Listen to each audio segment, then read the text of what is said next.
నమస్కారం.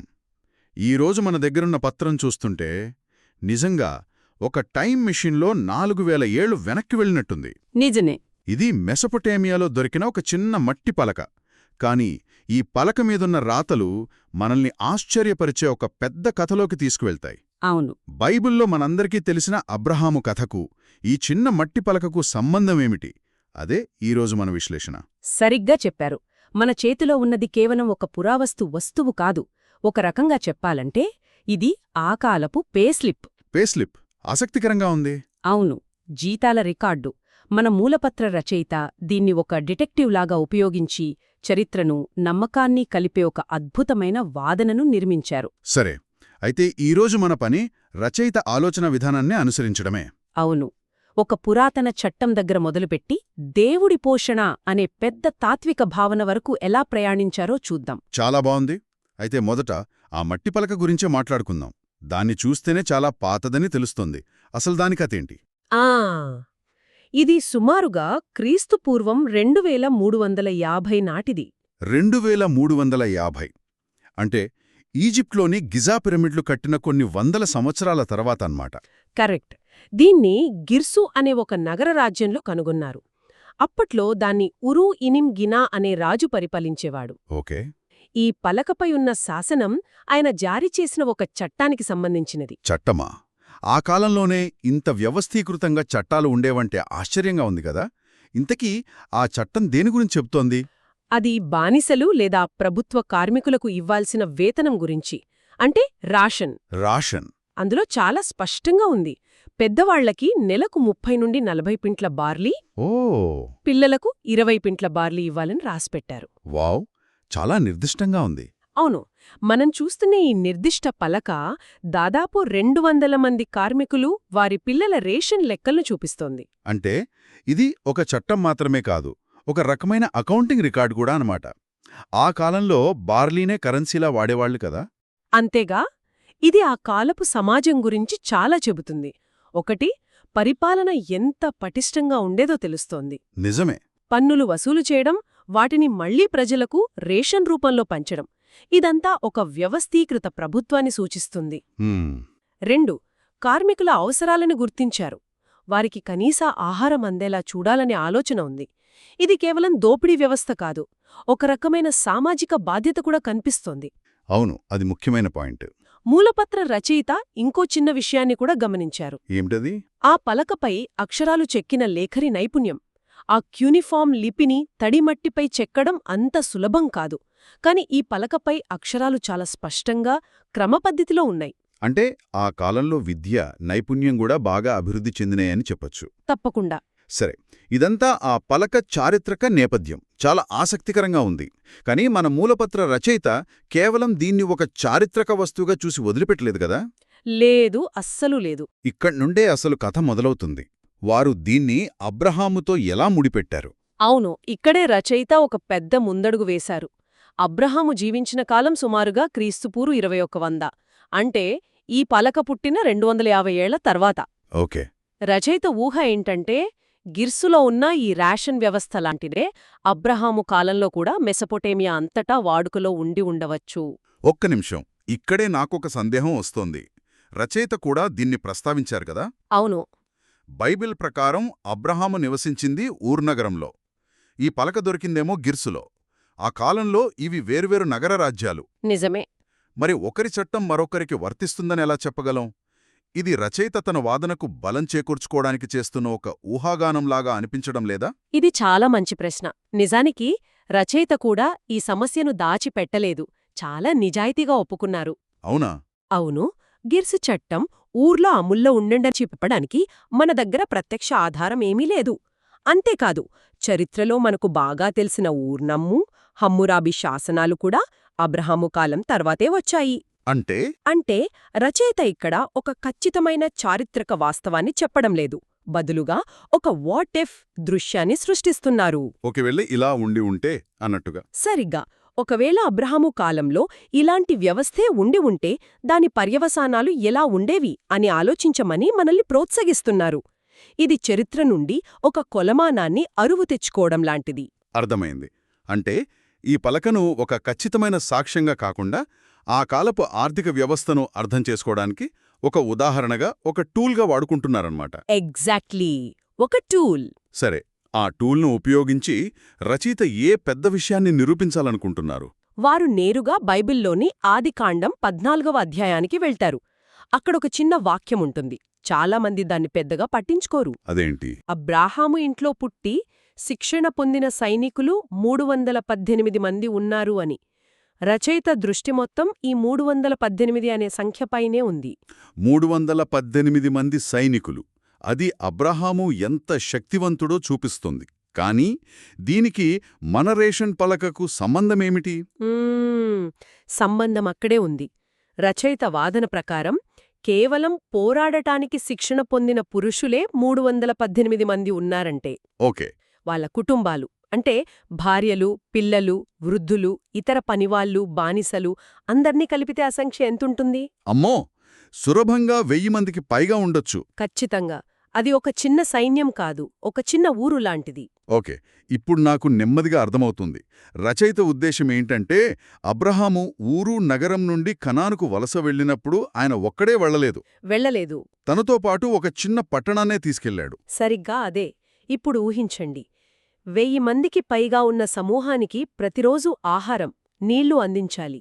అది ఎడారిలాంటి ప్రాంతాల గుండా 100 కిలోమీటర్లు ప్రయాణిస్తున్నప్పుడు. ఇది ఎంత పెద్ద లాజిస్టికల్ సవాలు! అవును, మన రేషన్ పలక లెక్కల ప్రకారం చూస్తే ఒక మనిషికి నెలకు కనీసం 30 పింట్ల బార్లీ కావాలి. 1000 మందికి నెలకు 30,000 పింట్ల బార్లీ కావాలి. అంటే టన్నుల కొద్ది ధాన్యం. టన్నుల కొద్ది ధాన్యం. దాన్నెక్కడ నిల్వ చేస్తారు? ఎలా రవాణా చేస్తారు? నిజమే. ఇప్పుడు మనం ఒక పెద్ద మ్యూజిక్ ఫెస్టివల్కి 1,00,000 మంది వస్తే వాళ్లకి 3 రోజులు తిండి, నీళ్లు ఏర్పాటు చేయడానికే ఎంత పెద్ద ఆపరేషన్ ఉంటుందో చూస్తుంటాం. ట్రక్కులు, స్టోరేజ్, వాలంటీర్లు. అవును. ఇక్కడ అబ్రహాము ఒక చిన్న పట్టణాన్ని తీసుకుని ఎడారిగుండా నడిపిస్తున్నారు. అది ఎలాంటి సప్లై చైన్, గూగుల్ మ్యాప్స్ లేకుండా. ఇది మానవ ప్రణాళికతో సాధ్యమయ్యే పనిలా అస్సలు కనిపించడం లేదు. రచయిత పట్టుకున్న పాయింట్ అదే. ఆ లాజిస్టికల్ సవాలు యొక్క పరిమాణాన్ని చూపించడానికే వారు ఆ గిర్సుపలకను ఒక కొలమానంగా ఉపయోగించారు. ఆహా. ఆ లెక్కలు వేసినప్పుడు మనకర్థమయ్యేదేంటంటే ఇది కేవలం మానవ ప్రయత్నంతో నెరవేరే కార్యం కాదు. అందుకే రచయిత ఈ మొత్తం సంఘటనను ఒక అద్భుతంగా అభివర్ణిస్తున్నారు. అద్భుతం. ఇక్కడే వారు యెహోవా ఈరే అనే దైవిక భావనను ప్రవేశపడుతున్నారు. యెహోవా ఈరే అంటే దేవుడు చూసుకుంటాడు లేదా పోషించేవాడు. అబ్రహాము ప్రయాణానికి అవసరమైన పోషణ కేవలం మానవ ప్రణాళిక నుండి రాలేదు. అది దైవిక జోక్యం వల్లనే సాధ్యమైందని రచయిత వాదిస్తున్నారు. వావ్! అంటే ఆ ప్రాచీన రేషన్ పలక ఆ అద్భుతం యొక్క పరిమాణాన్ని మనకు అర్థమయ్యేలా చేస్తుందన్నమాట. ఖచ్చితంగా. ఇది చాలా ఆసక్తికరమైన కోణం. అంటే ఒక పురాతన అకౌంటింగ్ రికార్డును తీసుకుని విశ్వాసానికి సంబంధించిన ఒక వాదనకు గణితపరమైన ఆధారాన్ని నిర్మించే ప్రయత్నం. అవును, ఒక విధంగా. రచయిత ఈ వాదనను కేవలం అబ్రహాము కథకే పరిమితం చేశారా, లేక దీన్నింకా ముందుకు తీసుకెళ్లారా? లేదు, వారు దీన్ని ఒక పెద్ద నమూనాలో భాగంగా చూపిస్తున్నారు. అబ్రహాము కథ ఒక ఆరంభం మాత్రమే. ఓకే. ఈ దైవిక పోషణ అనే ఇతివృత్తం బైబిల్ అంతటా ఎలా పునరావృతమవుతుందో చూపించడానికి మరికొన్ని శక్తివంతమైన ఉదాహరణలు ఇస్తున్నారు. ఉదాహరణకు అన్నిటికంటే పెద్ద ఉదాహరణ మోషే కథ. అవును. ఆయన ఐగుప్తు నుండి దాదాపు 6 లక్షల మంది ఇశ్రాయేలీలను నడిపించుకుని వచ్చాడు. 40 సంవత్సరాల పాటు అంత పెద్ద జనసమూహానికి అరణ్యంలో ఆహారం ఎక్కడి నుండి వచ్చింది? బైబిల్ ప్రకారం దేవుడు ప్రతిరోజూ ఆకాశం నుండి మన్నా అనే ఆహారాన్ని కురిపించాడు. అవును. అబ్రహాము కథలోని 1000 మందికే టన్నుల ధాన్యం అవసరమైతే 6 లక్షల మందికి 40 ఏళ్లపాటు ఆహారం అందించడమనేది ఊహకు కూడా అందని ఒక అద్భుతం. నిజంగా. ఆ స్కేల్ నిజంగా చాలా పెద్దది. ఇంకేమైనా ఉదాహరణలిచ్చారా? ఇచ్చారు. కొత్త నిబంధన నుండి కూడా ఒక ఉదాహరణ తీసుకున్నారు. యేసు తన 12 మంది శిష్యులను సువార్త ప్రకటించడానికి ఊరూరికి పంపినప్పుడు వారితో ఒక విచిత్రమైన ఆజ్ఞ ఇచ్చారు. మీతో పాటు డబ్బుగాని, ఆహారంగాని, అదనపు బట్టలుగాని తీసుకువెళ్లవద్దు అని చెప్పారు. అది చాలా రిస్కుతో కూడుకున్నది కదా. దారిలో ఏం తింటారు, ఎక్కడ ఉంటారు? సరిగ్గా అదే అసలు విషయం. దీని వెనుక ఉన్న సందేశమేమిటంటే మిమ్మల్ని పంపిన పని దేవుడిది, కాబట్టి మీ అవసరాలు చూసుకునే బాధ్యత కూడా ఆయనదే అనే భరోసా.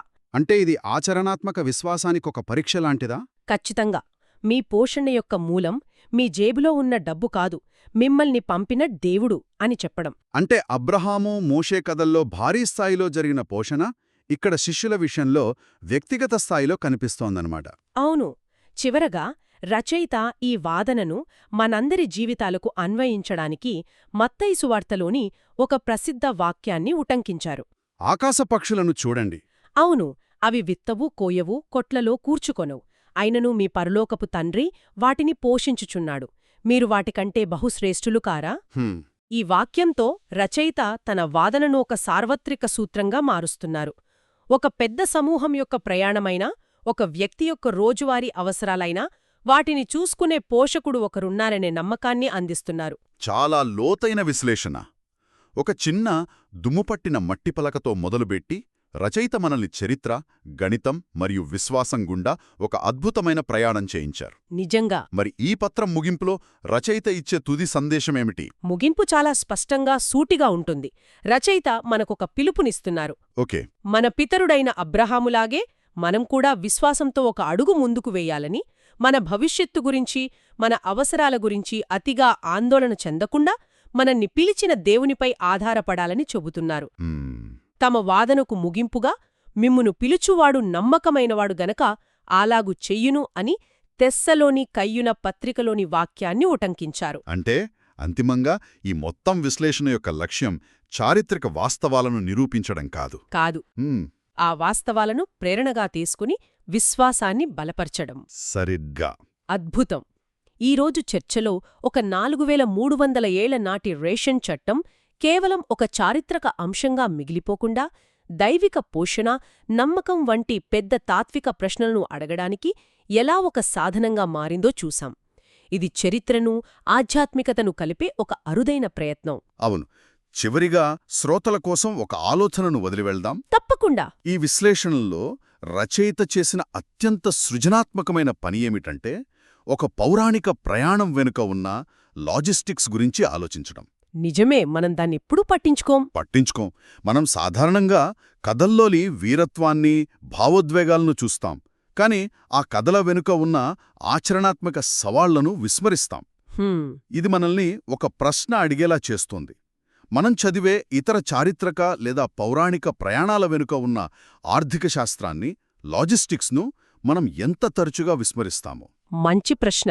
ఉదాహరణకు రామాయణంలో వానర సైన్యం లంకకు వారధి కట్టడానికి ఎన్ని వనరులు అవసరమయ్యాయి? అంతే.